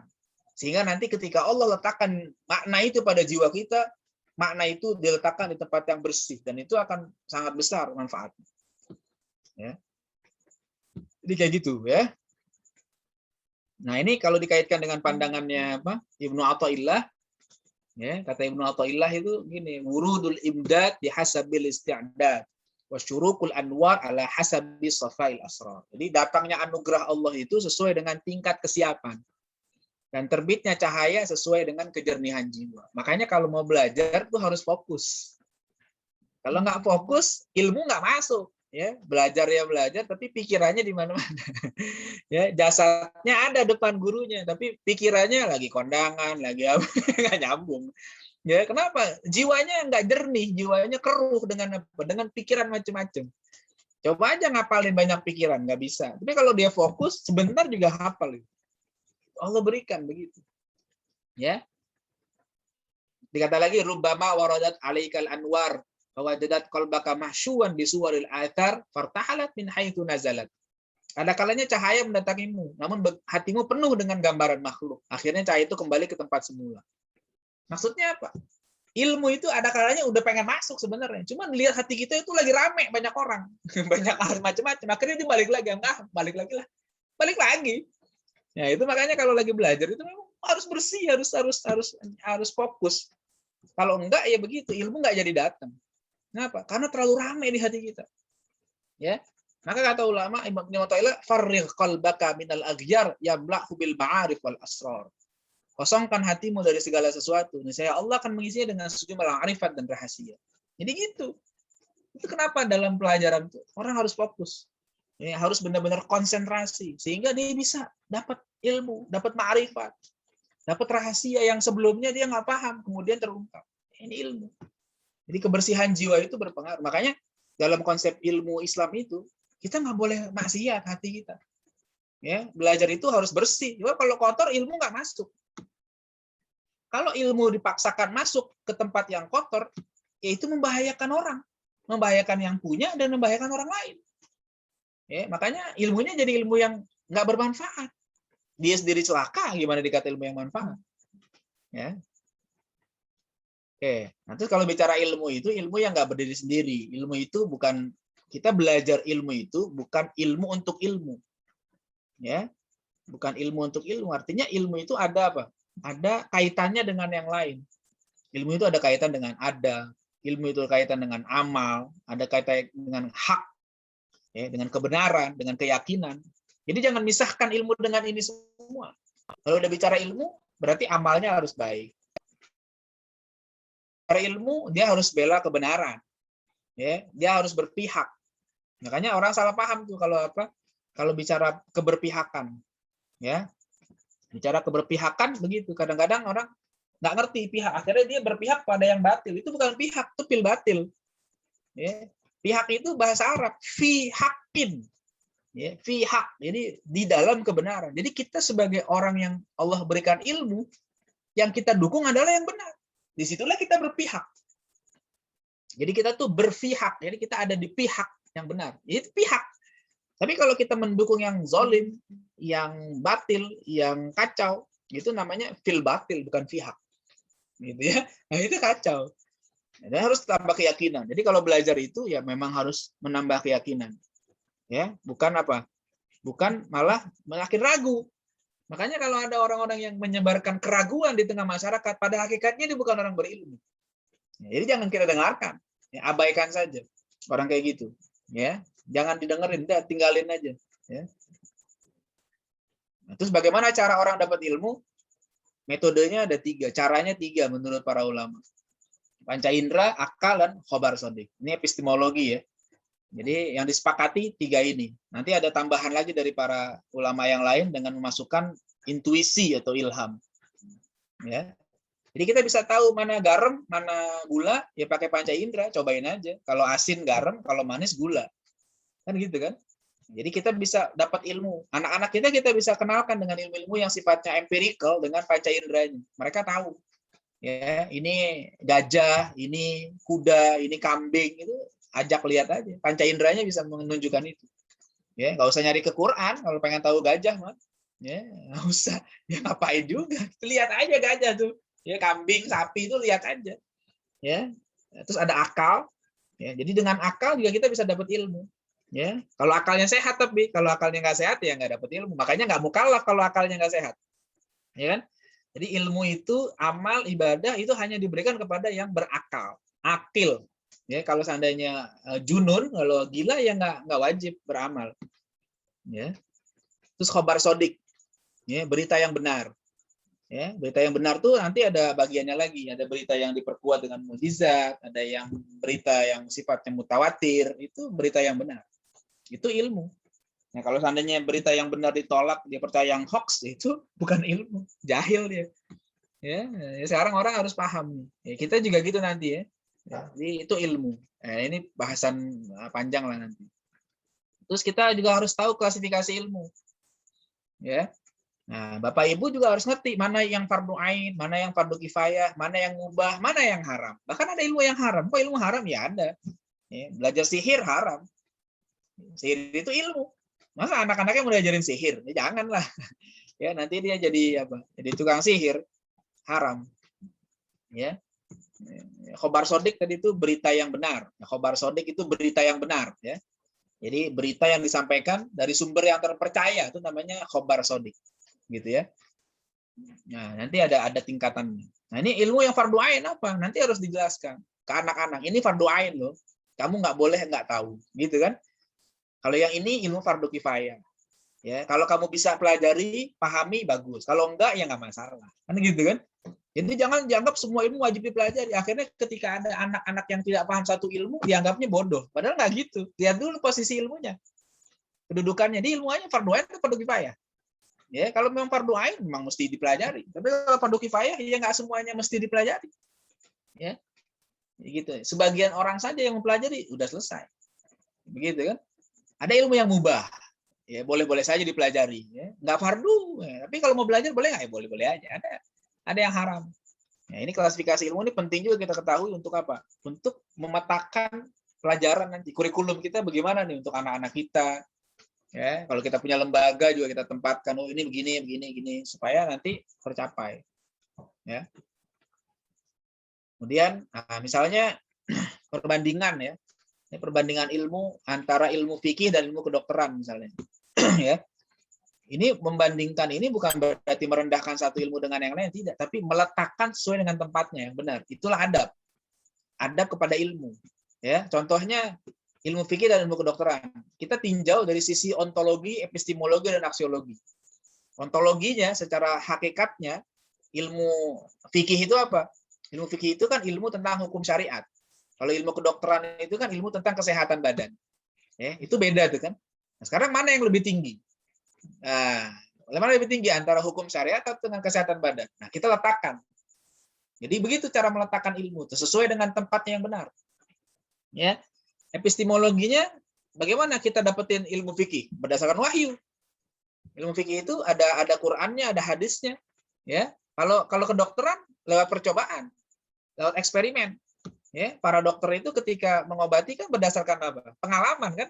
Oh, ini kalau sakit ini ngobatinnya gini. Makanya bisa cocok, bisa kadang nggak sembuh juga. Gitu kan? Karena memang berdasarkan eksperimen. Ya. Jadi memang begitu. Sehingga mana yang bersumber dari wahyu dengan mana yang bersumber dari percobaan harus diletakkan sesuai dengan tempatnya. Dan ini bukan berarti kita tidak menghargai ilmu kedokteran, tidak. Ilmu kedokteran itu sangat penting. Ya. Cuma harus apa? Harus ditempatkan. Ya, jangan sampai kita tidak memahami ilmu-ilmu yang fardu ainnya, tapi kita paham yang fardu kifayahnya saja. Aksiologinya apa? Manfaatnya. Kalau ilmu fikih, kalau dipelajari dengan benar, diamalkan, itu akan menuntun kita menuju kebahagiaan dunia akhirat. Ya, kalau kita amalkan hukum, sholat begini, terus yang lain-lain, kita jujur dan sebagainya. Begitu juga di dunia kita bahagia, di akhirat kita bahagia. Kalau kedokteran, manfaatnya apa? Jadi sehat. Ya kan? Jadi kalau seandainya kita ikuti arahan dokter, ini makannya begini, pola makannya begini, kalau sakit ini obatnya begini, dan jadi sehat. Ya, itu saja. Jadi manfaatnya ada, bukan nggak ada. Jadi masing-masing kita harus meletakkan. Ini yang namanya apa? Klasifikasi ilmu. Jadi kita harus adil. Jadi Islam itu tidak mendikotomikan ilmu. Islam itu tidak seakan-akan tidak bisa bersatu, tidak. Ya, maka dokter-dokter dulu mereka ahli ilmu agama juga. Ibnu Sina itu sebelum menjadi dokter dia belajar fikih juga. Ya, coba baca biografi Ibnu Sina, profil singkatnya lah di Wikipedia saja itu ada. Di mana Ibnu Sina dulu waktu kecil itu belajar fikih Hanafi dulu. Ya, baru nanti belajar kedokteran di usia sekitar 13 tahun kalau nggak salah. Ya. Nah, jadi ada nggak dokter yang ulama-ulama yang ada? Bukan nggak ada. Kalau hari ini yang jadi ulama dokter itu di Mesir ada Syekh Yusri. Ya, Syekh Yusri Jabir tuh di Mesir tuh dia ulama juga, dia dokter juga, dokter ahli bedah. Ya, bisa, kita bisa saja. Jadi bukan berarti kalau bicara kedokteran atau bicara sains itu menolak agama, tidak, kita tidak mengatakan begitu. Ya, begitu juga ketika bicara agama seakan-akan tidak perlu dengan dokter, itu salah juga. Apalagi sekarang. Nah, cuma masalahnya saat ini kita agak kesulitan menemukan orang yang punya keilmuan universal begitu semua. Makanya kayak misalnya kasus masa pandemi gini, yang kita rujuk otoritatif. Siapa? Ya ulama, ya dokter. Ya, kalau nggak bisa ketemu yang sosok menggabungkan itu, ya kita harus ngambil dari sumber-sumber yang terpercaya, dari ulama yang terpercaya, dari dokter yang terpercaya. Begitu kan? Jangan malah dengerin orang-orang yang nongkrong di pinggir jalan tentang pandemi. Ya, udah nggak dengar ulama, nggak dengar dokter, akhirnya percaya sama itu. Wah, itu konspirasi lah, beginilah, begitu. Ya, ulamanya begini. Ya, kalau ulama udah nggak dipercaya, siapa lagi? Kalau dokter nggak dipercaya, siapa lagi? Ya kan, nah, udah kita bukan ulama, bukan dokter, nggak percaya lagi. Itu kan problem keilmuan tuh. Ya, jadi kita harus merujuk kepada otoritas keilmuan. Oke. Terus kalau bicara adab, nah ini secara singkat saja. Ya, adab itu ya nanti banyak. Ini adab ilmu nih. Ada adab kepada pemberi ilmu, ada adab kepada ilmu itu sendiri, ada adab kepada penyampai ilmu, ada adab kepada sesama penuntut ilmu. Itu masing-masing ada adabnya tuh. Ya. Ya, mungkin nanti kapan waktu kita bisa bahas lebih jauh. Ini contoh-contoh saja. Karena kan pembahasannya nggak bisa panjang ya, nggak bisa mendalam. Waktunya singkat, jadi artinya ilmu itu ada kaitan dengan adab. Bagaimana kita jangan sampai maksiat kepada Allah, harus ikhlas. Karena itu adab gitu kepada Allah. Ya, sebagaimana adabnya pada ilmu apa? Contohnya belajar ada hierarkinya.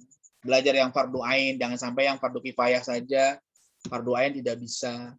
Ya, mencatat ilmu itu juga bagian dari adab kepada ilmu. Ya, catat ilmu. Ya, supaya nanti apa? Supaya kita tahu ada kepada penyampai ilmu antara lain khidmat, ya, mendoakannya.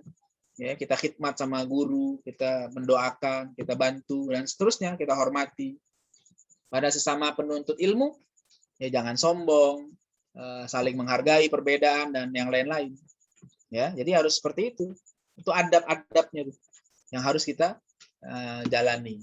Nah, kalau tradisi ilmunya banyak, ini sebagian saya sebutkan, tradisi membaca, ya, tradisi menghafal, tradisi menulis, menerjemahkan, mensyarah, meringkas, muzakarah, meriwayatkan, meneliti, tafakur, khidmat, rihlah ilmiah dan lain-lain. Jadi kita punya tradisi ilmu yang banyak sebenarnya. Ya, baca. Nah, berapa banyak tradisi ini masih berjalan nggak dibaca? Saya suka bilang ke teman-teman, perintah Allah yang pertama buat umat ini itu baca loh. Ya kan, Iqra. Ya kan, wahyu pertama itu Iqra. Ya, jangan sampai perintah pertama malah itu yang pertama kita tinggalkan. Ya, baca nggak pernah. Ya, kecuali baca status orang. Ya. Baca Ustaz, saya baca status orang. Statusnya rajin sampai khatam berkali-kali baca status. Ya, tapi Quran nggak dibaca, buku nggak dibaca. Padahal itu aktivitas ilmu, tradisi ilmu yang sangat tinggi.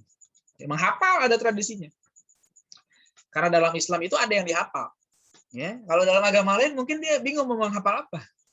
Ya, nah, kalau kita punya ada hafalan Quran, ada hafalan hadis. Kalau tradisi agama lain nggak ada menghafal apa. Misalnya Bible mau dihafal gimana? Orang berganti-ganti. Ya, ganti versi ya susah lagi nanti. Beda bahasa beda lagi. Jadi susah. Makanya nggak ada musabaqah tahfiz Bible tuh nggak ada. Ya, kenapa? Karena memang bingung mau dihafal apanya. Tapi kalau Quran bisa dihafal. Dan memang asalnya Quran itu bukannya tulisan tapi bacaan, hafalan. Ya, sehingga bisa menulis. Oh iya, jangan tanya kalau tulisan dalam tradisi Islam itu. Orang Barat nulis ensiklopedia itu pakai tim. Ya, ensiklopedia Britannica, ensiklopedia Americana, itu tim. Ya, ulama kita nulis kita puluhan jilid sendirian. Ya, itu hebatnya tuh. Menerjemahkan. Ya, diterjemahkan karya-karya para filosof Yunani dulu. Luar biasa. Tapi bukan cuma terjemah biasa, ada kajian berikutnya, kerja-kerja kreatif berikutnya. Sehingga karya itu bukan copy paste hasilnya, tapi apa? Jadi karya baru. Ya, disyarah, dijelaskan, diringkas, dimuzakarohkan, didiskusikan, ada periwayatan, ada penelitian, tafakur, khidmat, rihlah, macam-macam. Banyak lagi nih sebagian dari tradisi ilmu dalam Islam. Yang kalau kita kenalkan ini kepada anak-anak kita, ya mudah-mudahan jadi ahli-ahli ilmu lah. Ya, minimal kita membangun tradisi ilmu atau budaya ilmu dari rumah kita. Ya, baca, menghafal, dan seterusnya. Rihlah ilmiah jalan. Oke, jalannya bukan cuma jalan main-main, jalan yang ada efek ilmunya. Yang jadi bagaimana kita ketika jalan itu ada pembelajaran juga. Sehingga tertanam dalam diri anak-anak kita. Ya. Allahu a'lam bishawab. Ya, itu yang bisa saya sampaikan pada malam ini. Silakan kalau ada yang mau diskusi. Monggo.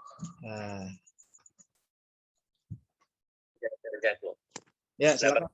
Kira-kira perasaan kita kalau kita mendapati orang yang seperti ini, kita akan sedih. Ya, kita sudah berharap banyak untuk kemudian tiba-tiba pada saat datang amanah bisa bertanya Ustaz? Suaranya agak putus-putus, Pak. Ustaz. Bagaimana Ustaz suaranya? Udah, coba ya. Coba diulang lagi, Pak. Ustaz, berkaitan dengan proses mendapatkan ilmu beberapa sarana, diantaranya adalah panca indera, kemudian akal, khobar sodik. Ya.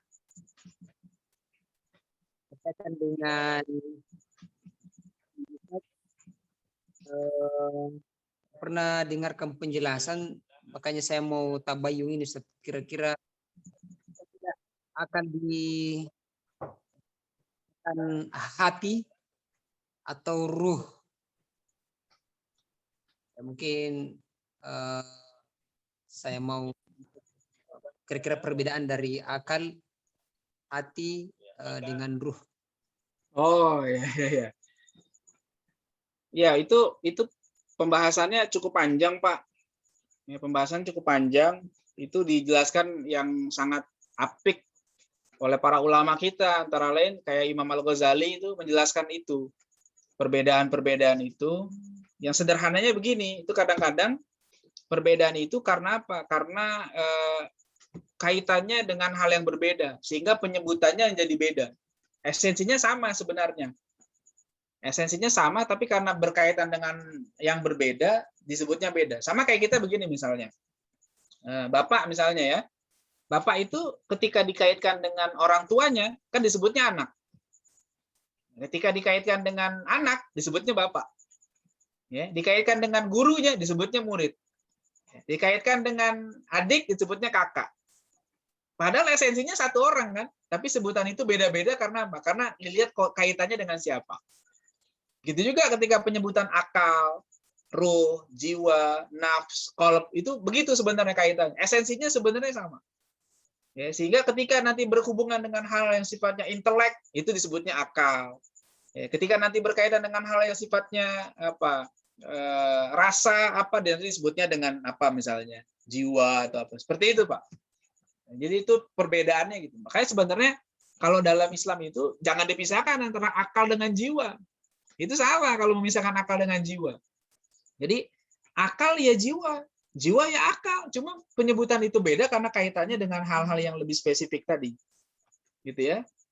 Jadi jangan sampai kita nanti bilang gini, ada kata-kata yang menurut saya apa ya, lucu juga, perlu dikritisi juga. Katanya akalnya Jerman, jiwanya Mekah. Sekuler itu. Secara tidak langsung itu sekuler. Duh, dia tidak sadar mengucapkan itu. Jadi akalnya Jerman, maksudnya apa gitu. Jadi nggak, kalau menurut saya ini maksudnya gitu sih cara berpikirnya. Nggak begitu mestinya. Jadi integral ya, antara akal dan jiwa itu integral. Jadi kita dalam Islam itu memahami akal itu bukan cuma intelek semata, pinter saja tidak.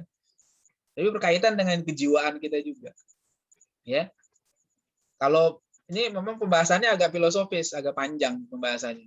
Kalau Imam Ghazali menulis satu buku sendiri itu, judulnya Ma'arijul Quds, ya, fi ma'rifati nafs, ya. Itu yang banyak dirujuk oleh Profesor Alatas dalam buku Prolegomenanya. Kitab Ma'arijul Quds itu agak dalam pembahasannya, agak panjang, Pak. Ya, sehingga ya mungkin gambaran sederhananya kayak tadi aja kayak gitu ya. Ya. Wallahu a'lam. Itu Pak Sirajuddin. Ustaz, syukur Ustazku. Ya, baik. Ada lagi silakan.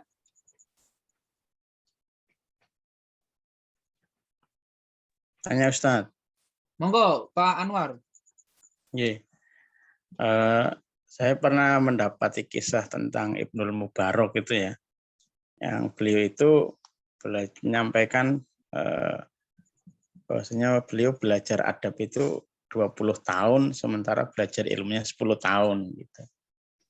Nah, ini itu apakah memang karakteristik pendidikan zaman dulu itu pembelajaran adabnya itu seperti itu atau bagaimana? Terus apakah juga kemudian yang menyebabkan hari ini banyak orang yang su'ul adab terhadap ulama-ulama itu juga karena memang pendidikan adabnya itu nggak ada gitu loh. Sehingga hari ini banyak yang sama para sahabat, bukan ya Pak, Rasul, istrinya Rasul itu sampai berani ngomong apa adanya, ngomong yang tidak benar gitu Ustaz. Itu yang pertama. Yang kedua, terkait dulu Ustadz pernah menyampaikan kalau bisa itu seorang anak itu bisa tinggal kelas kalau adabnya belum beres gitu. Kira-kira ini saya pernah nulis status seperti itu, ada yang tanya, itu kira-kira cara aplikasinya seperti apa gitu. Apakah itu nanti masuk dalam kurikulum, misalkan capaian anak usia sekian, anak kelas sekian, capaian adabnya sekian, begini. Kalau nggak tercapai atau di aplikasinya nggak bagus, maka dimundurkan lagi gitu. Atau gimana Ustadz? Mohon pencerahannya. Terima kasih. Baik, pertama kalau masalah adab yang disebut oleh Ibnu Mubarak itu bukan berarti Ibnu Mubarak itu tidak belajar ilmu sama sekali. Ya, dia tetap belajar. Sebab gimana kalau dia nggak belajar ilmu sama sekali, dia mau ibadah gimana? Kan ibadah butuh ilmu juga. Tapi maksudnya adalah semangat beliau ketika belajar itu bukan hanya belajar, tapi beramal juga. Ini belajar dikit, amalin, belajar dikit, amalin. Sampai itu tertanam sampai lama sehingga ketika dia melanjutkan pendidikan yang lebih tinggi lagi, ilmu-ilmu yang lebih tinggi, dia udah enak karena udah terbiasa begitu. Jadi bukan hanya sekedar apa? Bukan hanya sekedar menambah maklumat saja, bukan hanya sekedar tahu tapi tidak diamalkan yang sebelumnya. Itu makanya dia bilang saya belajar adab sampai 30 tahun. Lalu belajar ilmu 20 tahun kemudian. Bukannya berarti selama 30 tahun itu nggak belajar sama sekali, tidak. Ya, begitu. Jadi dengan apa? Dengan metodenya seperti itu. Jadi belajar amal dan mendisiplinkan diri. Adab itu kan artinya disiplin. Jadi didisiplinkan betul. Ya, terhadap ilmu yang sudah diajarkan itu. Itu makna dari belajar adab 30 tahun, kemudian belajar ilmu sampai 20 tahun dan sebagainya. Nah, kemudian terkait dengan turun kelas ya. Kalau sekarang kita memang susah juga nyari fenomena itu ya. Ya, apalagi kalau masuk ke pendidikan formal yang jenjang pendidikan itu berdasarkan umur. Ya, kalau dalam pendidikan Islam zaman dulu tuh jenjang pendidikan bukan berdasarkan umur. Ya, tapi berdasarkan adab tadi. Jadi makanya ada orang-orang yang belajar itu ya masih kecil tapi dia udah di kelas yang tinggi. Kenapa? Karena adabnya dan pencapaian ilmunya tinggi sehingga dia bisa naik kelasnya cepat. Tapi ada orang yang belajar udah tua, lama, tapi karena basic sekali, adabnya belum paham, ilmunya masih dasar, ya sudah dia ikut belajar kelas dasar. Jadi kalau dulu tuh cara pembagian kelasnya bukan berdasarkan apa? Bukan berdasarkan usia. Ya, tapi berdasarkan apa? Berdasarkan pencapaian. Ya, berdasarkan apa namanya? Kompetensi adab dan kompetensi ilmunya. Jadi kalau yang dia adabnya bagus, ilmunya tinggi, dia bisa naik. Kalau yang ilmunya adabnya kurang, ya nggak dinaik-naikin. Jadi bahkan kalau ada yang udah tinggi, lalu adabnya turun, bisa diturunin. Kamu pindah kelas lagi ke bawah lagi. Gitu. Itu baik dari tingkatannya atau dari pelajarannya bisa diturunkan. Ya, saya pernah cerita mungkin ada orang yang belajar sama gurunya tapi tidak diamalkan. Akhirnya pelajarannya diulang lagi sama gurunya. Karena ngelihat apa? Ini belum diamalkan. Ya, belum diamalkan, jadi akhirnya kita ulang dulu deh, kita amalkan dulu yang ini, baru kita lanjut lagi pelajaran. Ya kira-kira kayak begitu. Ya. Nah sehingga itu yang dimaksud dengan turun kelas. Ya, kalau sekarang memang sistem kita yang mungkin susah, tapi paling nggak itu bisa jadi pertimbangan juga sebenarnya kalau kita mau berani mengambil kebijakan. Sehingga orang-orang yang anak-anak yang boleh naik kelas, kalau memang adabnya baik, ilmunya mencukupi, ya bisa naik kelas. Ya, begitu juga yang kuliah, sampai begitu juga. Kalau seandainya adabnya belum baik, ya nggak boleh lulus dia. Ya begitu. Kalau kita berani mengambil kebijakan, makanya saya pernah bilang, ujian skripsi yang pertama ditanya tuh jangan judulnya aja, tanya udah sholat subuh belum. Kalau tadi pagi dia nggak sholat subuh, skripsinya tunda aja, nggak usah diluluskan. Ya, kenapa? Karena dia nggak beradab. Sholat subuhnya ditinggal, gimana dapat gelar sarjana? Gimana sarjana nggak sholat subuh coba? Kan itu menyedihkan tuh. Itu adabnya nggak benar, jadi harusnya gitu. Bukan malah membiarkan mereka dapat gelar, dapat otoritas tanpa adab yang benar. Ya, begitu kira-kira Pak Anwar ya. Ya, Bapak Ibu, sebentar sebelum saya lanjutkan, mohon maaf sebelumnya, saya pamit sebentar dulu. Nanti boleh kita lanjutkan lagi sebentar. Ini mau buka acara dulu anak-anak santri ini. Ya ada acara tadi minta tolong saya buka acara sebentar. Nanti setelah saya buka acara saya balik lagi ke sini ya untuk kita lanjutkan diskusinya. Saya izin dulu sebentar ya. bolehlah ngopi-ngopi dulu, ngeteh-ngeteh dulu, atau mau sholat isya duluan juga boleh. Ya.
Berpisah karena kita harus kembalikan lagi kepada orang tuanya. Jangan lupa doakan, ya mudah-mudahan nanti mereka mereka sadar juga dan jadi lebih baik. Ya siapa tahu nanti ke depan dia lebih baik dan manfaat. Ya kan begitu juga. Ya jadi seperti itu Bu Darmawati tadi ya. Allahu a'lam. Silakan kalau masih ada satu lagi mungkin. Ada? Kalau masih ada satu pertanyaan lagi barangkali itu satu yang sharing juga boleh sih, nggak mesti nanya. Izin tanya Ustadz. Boleh silakan Bu. Iya, terkait dengan fenomena media sosial dan banyaknya ilmu-ilmu yang beredar di media sosial. Kan sering tuh jadinya entah namanya tujuannya diskusi atau berdebat gitu ya mengenai suatu ilmu. Dan kebanyakan mereka itu juga berdebat, terutama untuk ilmu agama gitu ya, yang berdebat di dalam sebuah diskusi itu juga bukan orang-orang yang ahli gitu ya. Jadi menyikapi bahwa ini udah masuk ke debat nih, ini masuk ke diskusi gitu ya. Itu di mana Ustadz? Sebenarnya gini, zaman sekarang tuh memang zaman disrupsi ya. Sehingga kalau di medsos apalagi, di medsos itu sudah tidak ada otoritas keilmuan tuh. Ya, di medsos itu sudah, kalau bahasanya Tom Nichols itu death of expertise. Ya, matinya kepakaran. Artinya pakarnya bukan nggak ada, pakarnya ada. Tapi banyak orang-orang yang tidak punya kepakaran ikut nimbrung. Gitu ya. Itu problem tuh hari ini. Sehingga makanya kalau diskusi di medsos itu nggak sehat. Menurut saya, debat di medsos itu nggak sehat. Kenapa? Karena ya siapa saja bisa nimbrung, siapa saja bisa ngomong, bisa copy paste. Ya, kalau dulu dalam tradisi Islam itu yang berdebat hanya yang punya ilmu. Ya, jadi dia datang nih ke siapa? Yuk kita diskusi yuk, begitu. Dan kalau diskusinya benar, yang dicari itu kebenaran, bukan pembenaran. Sehingga dia siap menerima kebenaran dari mana saja datangnya. Meskipun lawan debat yang benar, dia siap terima. Kata Imam Ghazali, syarat kalau mau diskusi begitu, harus siap menerima kebenaran. Dari mana saja, jangan kita mempertahankan diri kita supaya kita yang benar saja, tidak. Ya, jadi kalau kita berdiskusi itu yang niat kita cari kebenaran.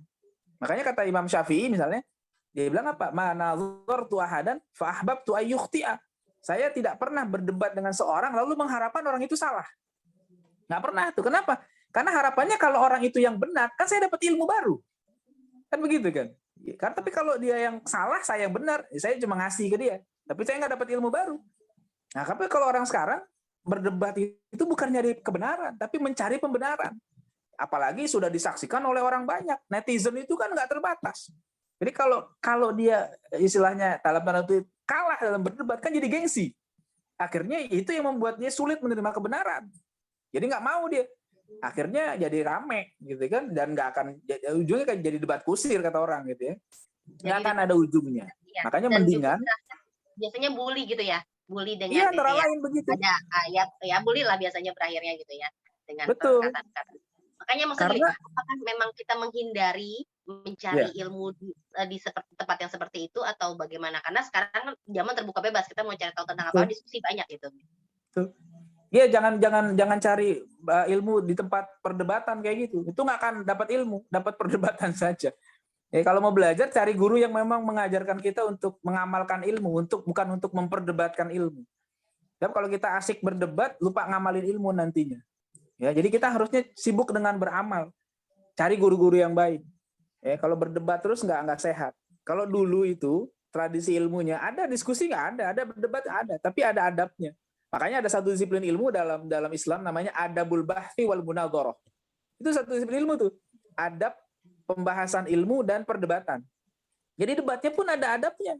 Ya, bagaimana dia bicara, ya, bagaimana dia menyerang pemikiran, bukan menyerang pribadinya. Ya, makanya nanti dalam ilmu logika, ilmu mantik itu ada ilmu apa? Logical fallacy. Itu diajarin tuh. Kenapa yang dia bisa serang? Karena pemikirannya keliru. Pemikirannya salah, logikanya cacat, sehingga dikritik pemikirannya itu, bukan orangnya. Coba kalau perhatikan sekarang debat yang ada di medsos, yang diserang pribadinya. Ya, dicari-cari masa lalunya, dicari-cari statement, macam-macam, tapi tidak fokus pada argumen. Ya, tidak fokus pada masalah yang dibahas. Akhirnya melebar kemana-mana sampai akhirnya ya apalagi udah dibumbui dengan fanatisme, udah. Pokoknya apa saja yang dikatakan oleh yang dekat dengan dia itu yang benar. Apa yang disampaikan oleh orang yang jadi lawannya itu yang salah. Padahal nggak begitu. Ya, yang namanya perdebatan itu ya asalkan dia siap menerima kebenaran dari siapa saja, ya dia sampaikan. Ya, dia terima. Tapi gitu juga dia. Ya, jadi begitu. Nah, sekarang yang terjadi memang udah nggak sehat. Satu, yang berdebat itu bukan hanya orang pintar, orang-orang yang tidak ada ilmunya pun ikut-ikutan, sehingga membuat tambah panas suasana. Jadi kan? Nah, tambah lagi memang tidak fokus. Kalau dari awal sudah ingin mempertahankan argumen bukan untuk mencari kebenaran, nggak akan pernah ketemu. Diskusi itu nggak akan pernah ketemu. Tapi kalau diskusinya memang tujuannya mencari kebenaran, siapapun yang menyampaikan kebenaran kita terima, insya Allah itu ada solusinya. Dan itu nggak usah disaksikan orang banyak. Kalau menurut ulama, Imam Ghazali misalnya nggak suka tuh berdebat di depan umum. Ya, mau panggil, kita samperin ke rumahnya, diskusi, disaksikan sama tokoh yang ahli ilmu juga, sehingga dia bisa menjadi jurinya, menjadi hakimnya. Oh, ini benar argumennya, ini salah, dan sebagainya. Sehingga kita bisa salaman nanti. Mana yang benar, mana yang salah. Tapi kalau di medsos, siapa yang jadi jurinya? Nggak ada jadi jurinya, semuanya jadi pemain. Ya kan? Satu lapangan ibarat bola nggak ada wasitnya. Ya, yang jadi pemain semua, supporternya ikut main. Ya kan jadi kacau, chaos kayak begitu. Nah, itu yang membuat tradisi ilmu kita jadi tidak hidup. Karena apa? Karena salah cara cara berdiskusinya. Itu satu tradisi dalam Islam sebenarnya diskusi, tapi karena caranya salah, akhirnya jadi tidak menarik lagi sekarang. Ya, begitu. Allahu a'lam. Ustaz, Dari mau yang- nambahin sedikit Ustaz. Mama, Kalau silakan. dulu kan Rasulullah juga ya maksudnya kita tahu bahwa memang budaya ilmu di dalam Islam itu Masya Allah, lalu kita saling menasihati dalam kebenaran dan kesabaran gitu kan banyak sekali ya kebersamaan dan jamaah itu. Tapi gimana caranya, apalagi tadi Ustadz udah bilang disrupsi juga sekarang, jalan tengah antara kita memang diajarkan untuk menyampaikan ilmu walaupun sedikit, sama gap kepakaran itu sehingga kita ngomong sedikit dan ya bukan pembenaran dan kebenaran itu tadi gitu ya, kenapa kamu ngomong, apa asasmu ngomong gitu, kamu kalau bahasa Inggrisnya I'm not coming from a place of authority gitu ya, saya mau nggak ini ngomong tapi saya mau menyampaikan gitu, itu gimana adab jalan tengah itu? Iya, betul kalau hadis Nabi mengatakan balighu anni walau ayah gitu ya, sampaikan kepadaku walau satu ayat gitu kan. Sebenarnya itu perintah untuk kita proporsional. Jadi jadi kita mengukur kompetensi dan kapasitas kita juga. Yang Nabi perintahkan misalnya menyampaikan meskipun satu ayat. Tapi kadang-kadang ada orang yang overlap yang disampaikan jadi 10 ayat. Ya, jadi kenapa maksudnya di luar kapasitas dia. Jadi kalau yang kita sampaikan ilmu memang sesuai kapasitas kita boleh, masa nggak boleh? Boleh. Tapi jangan overlap. Ya, kalau kira-kira ada yang belum kita pahami, lebih baik kita minta pandangan yang ahli dulu. Gimana nih? Benar apa enggak? Coba dong kasih masukan saya dulu, baru nanti saya sampaikan kepada orang lain. Itu tradisi ilmu dalam Islam dulu begitu tuh. Bahkan kalau kita baca tradisinya lagi, bahkan untuk menerbitkan satu buku, satu kitab itu kadang diuji oleh 400 ulama. Wow, zaman sekarang kita nggak sampai segitu kan? Makanya paling nggak gimana yang bisa kita lakukan? Oke, sebelum kita nerbitin buku, kasih dulu ke pembaca ahli misalnya gitu ya. Materinya apa begitu. Terus saya coba melakukan itu biasanya. Saya buku-buku saya itu saya minta tolong guru-guru baca. Oh, kasih komentar, kritik juga boleh, nggak apa-apa, ya. Daripada nanti kita udah sebar ternyata ada kesalahan kan kita yang nggak enak lagi kan. Tapi kalau ada masukan-masukan berharga itu bagus buat kita. Ya, kalau kata Dimitri Gutas, ya, it's better to be criticized than ignored. Ya. Jadi mendingan dikritisi daripada dicuekin. Ya kan, daripada ditolak dengan apa sih ini nggak, tapi dikritisi dulu lebih awal. Nah, ketika nanti sudah disampaikan kepada orang-orang yang punya otoritas, kita menyampaikan sesuai dengan kapasitas kita, ya sudah. Ya jangan berlebihan. Kalau kita tidak tahu, jangan malu mengatakan tidak tahu. Karena mengatakan tidak tahu itu adalah sesuatu yang paling melegakan ahli ilmu. Ya, saya tidak tahu, enak banget itu. Ya udah. Jadi itu tameng kita tuh. Ya, tameng untuk jangan sampai kita celaka. Ya, karena kadang-kadang ada orang memaksakan. Semuanya serba dijawab, padahal itu bukan bidang dia. Ya, dan itu menjadi berbahaya buat dia. Ya, mungkin gitu Mbak Ilma ya.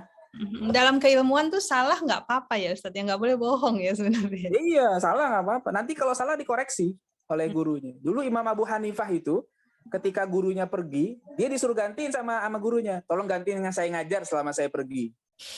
Ya. Terus dia menjawab pertanyaan dari murid-murid yang lain. Begitu gurunya balik, dikonfirmasi, ada pertanyaan-pertanyaan begini, saya jawab begini. Harus sekitar 50-an lah katakan gitu ya. Kata gurunya apa? Yang 30 benar, yang 20 salah. Kata gurunya gitu. Yang 30 benar, yang 20 salah. Akhirnya Abu Hanifah yang tadinya mau berhenti belajar, lanjut lagi belajar, akhirnya sampai 18 tahun. Belajar sama gurunya itu. Ya, kenapa? Ternyata dia awalnya merasa dia udah alim betul, udah hebat. Ternyata begitu dikoreksi gurunya, ternyata jawaban saya masih yang salah ya. Oh ya udahlah, malu dia tuh untuk berhenti. Ya, dia akhirnya menyampaikan lagi ke gurunya, ya sudah, saya belajar lagi guru. Sampai kayak gitu. Ya, itu tradisi. Jadi nggak usah takut salah. Kalau salah perbaiki. Menulis juga gitu. Kalau salah ya perbaiki saja, koreksi, edisi revisi seperti itu. Kenanya sama legonya. Ya. Siap, Ustaz. Sudah? Syukran Ustaz. Cukup ya? Ada lagi atau kita cukupkan dulu? Kita cukupkan dulu ya. Insya Allah nanti masih ada 3 sesi lagi. Ya, mohon maaf nih waktunya agak kepotong-potong karena memang ya ada tugas-tugas yang lain jadi bagi-bagi. Saya nggak bisa membelah diri jadinya harus bagi-bagi. Ya. Terima kasih. Kita tutup dengan hamdalah dan doa kafaratul majlis. Alhamdulillahirabbil alamin. Subhanakallahumma bihamdika asyhadu an la ilaha illa anta astaghfiruka wa atubu ilaik. Assalamualaikum warahmatullahi wabarakatuh. Waalaikumsalam warahmatullahi wabarakatuh. Jazakallah khair Ustaz. Jazakallah khairan, Ustaz.